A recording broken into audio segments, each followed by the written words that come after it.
So we are now here with the team manager, Garry May. So another season here at the Coliseum, Garry. Looking forward to it? Yeah, I am. Yeah, you know, there's a few track changes and everything should make the racing a bit more exciting, and hopefully, yeah, it'll be good. I mean, 2023 was just full of drama from beginning to end, really. I mean, you must have been glad to put it to bed. Yeah, you know, injuries and other things happening and that, and the free heat leaders not hitting at every meeting, and it was a struggle. And the year before was the same, you know, injuries and injuries and injuries. But hopefully this year will be different. Hopefully. Yeah, hopefully, although it's begun, of course, with Nico breaking his leg and arms, which is not ideal, is it? No, you know, I woke up to the news that someone texted me that Nico broke his arm and leg in Argentina, and that was his last race over there as well. And then he would have been here. But you know, Nico's he's hoping to get here by May. His bikes are here, so you know, and the visa's being sorted out. So there's no reason why he can't be here, and just see what happens. That's really cool. So it's an interesting looking team. I mean, we've talked to the riders a little bit. Other clubs have gone very top heavy or in other places, but this team looks a very level, sort of even keel throughout. Yeah, you know, we started to build it with a top three, and we've had a top three for the last 2 years, and it hasn't really worked out. So I decided to change away and go strong all the way through.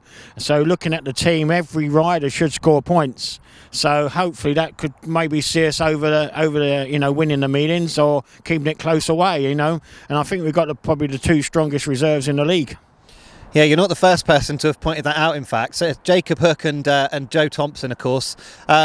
Good acquisitions to have down here. But looking at the rest of the team, Alfie Botel being back, that's a great signing, surely, and one that you're very pleased about. I know that sort of 2021, he had a good year here. Yeah. But he's a rider that goes well round this place regularly. Yeah, he was a no-brainer. You know, when I was putting the team together, Alfie had to be there, really.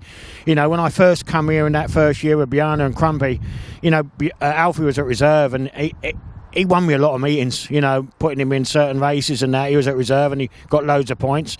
Then he come here with Birmingham last year and got 9 points. So when I put the team together, Alfie was a no-brainer, especially around here.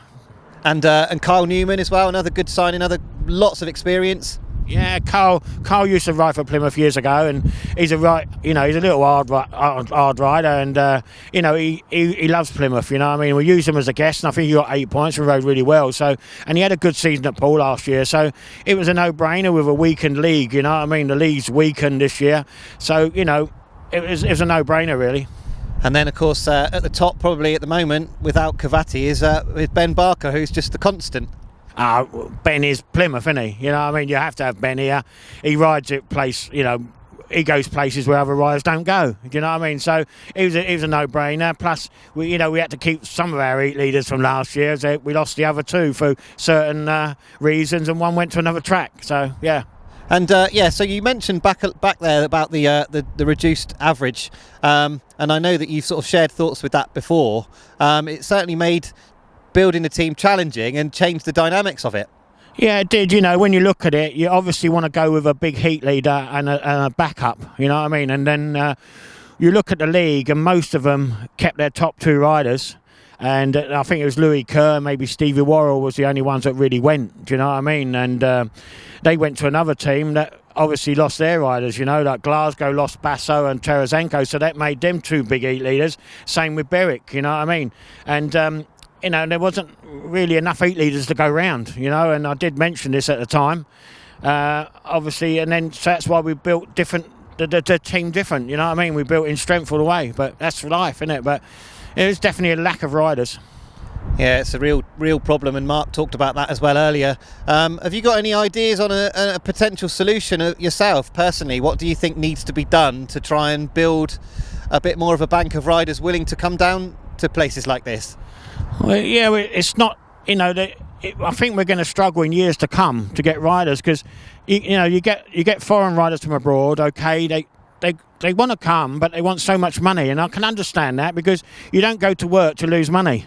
You go to where to earn money. So therefore they want money, but we haven't got it in British Speedway, you know, especially at championship level, and certain clubs haven't got that much money to pay the riders. So, you know, I don't really know what the answer is really, you know, and is there many riders coming through from the National League who you could put in the team, you know what I mean? But this year it's a very weakened product, but it's still good. The riders are still there, and I think it'll be the league will be very open.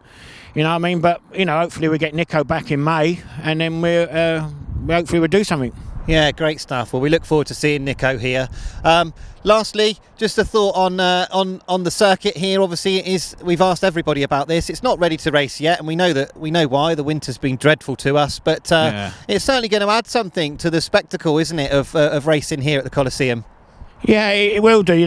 Mark has worked really hard this year, and him and his team, and they've been up against the weather every week and every day. It's rained down here, and that don't help you doing the track, because it just makes everything goes into mud. Do you know what I mean? It doesn't help you.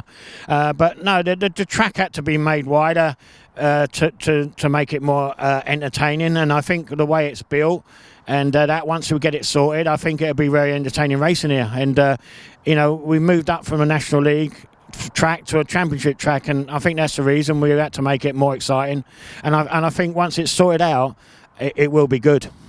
Yeah, we're really looking forward to it. Well, Gary, great to catch up. Great to see you back here in Plymouth. Looking forward to the season. Yep. Let's hope for a drama-less season for 2024. Well, I hope so. It started off already with Nico missing already, but I hope there's no more. Do you know what I mean? It's hard to find guests and find riders and that, and obviously there isn't a surplus of riders anymore like where you used to change your team. But that's life, and we just got to get on with it. But I think the group of lads that got together, like I said, they're all scorers. You know what I mean? And I think we're not a bad side. We're not a bad side. I like the bit when everyone puts us last. I don't mind that. Because I remember back in, I think it's 2009, the Buccaneers, someone put them last and I went on and won the league. So maybe something happened, but maybe not. All right, okay? Yeah, count Garry May out at your peril, I think's the message there. Well, good luck, Gary. Hope it all goes well. Thanks for talking to us, and good luck for the season. Okay, thank you very much. Bye-bye. Bye.